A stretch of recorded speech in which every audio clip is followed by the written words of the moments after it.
Alright, I guess I'm just going to do this whole series in one day. Some of you are really interested in it. Here's part 3 and 4. I'm going to do them together because they're actually very similar.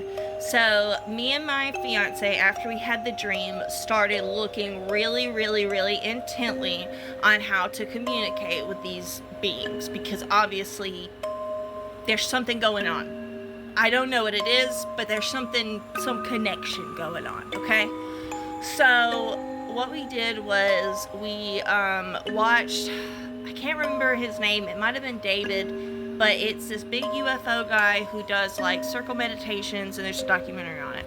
So we took little pieces from that meditation and little pieces from meditations that I've done that have led me into different states of mind, right? Like breathing exercise and stuff like that. So me and my fiance Chuck, we were out in the woods. Okay, this was 2 different times.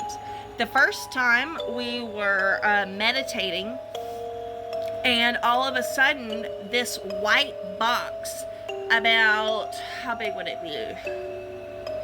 Probably about 10 by 20, flies over the treetops. Now we're in a power line, like the cutout part of a power line, and there's trees on this side, there's trees on this side.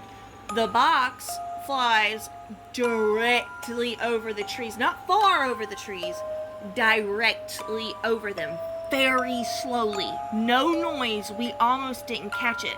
We caught it at the very end when it was passing the other side of the trees. So it goes this way, right? Then we see a silver ball, just a ball, no noise, no nothing, no propeller, none of this stuff. It has a propeller, none of it has noise. It's crazy.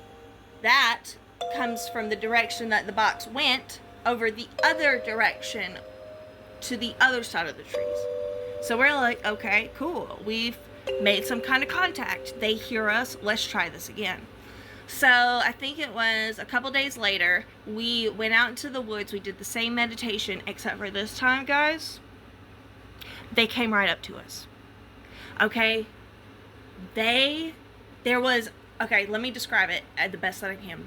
White ball, slightly larger than a basketball, more than a pastel white, and a different type of material than what looks like plastic.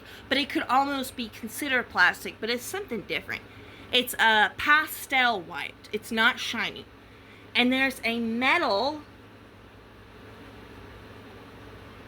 beam kind of holding it together. Hang on, I'll drop it. So this is pretty much what it looked like. The purple is the metal beam, and the rest of the circle is a very pastel white. This was eye level, roughly 6 to 8 feet away from us, okay? I told Chuck, I say, grab the flashlight, because that was our plan. If we saw anything crazy, we were going to do the clickety-clack with the flashlight to kind of signal, hey, come closer. Like, we're not going to hurt you. We come in peace. We want you to come closer. We want to talk to you. As soon as he moved, this thing went all the way down the power lines, and then it went up. It literally, we saw it going all the way down, and then it went up. Now, what's strange about this is that Chuck was in a complete state of shock this whole time. He's a very talkative person, but he didn't say a word about this situation. And I was in shock, and I was like, I can't believe that happened. So neither one of us really said anything. But when I brought it up the next day, he said that that never happened with him. He remembers the box, he remembers the silver ball, but he does not remember this, and he doesn't remember it coming close, even though I very specifically remember telling him to grab the flashlight.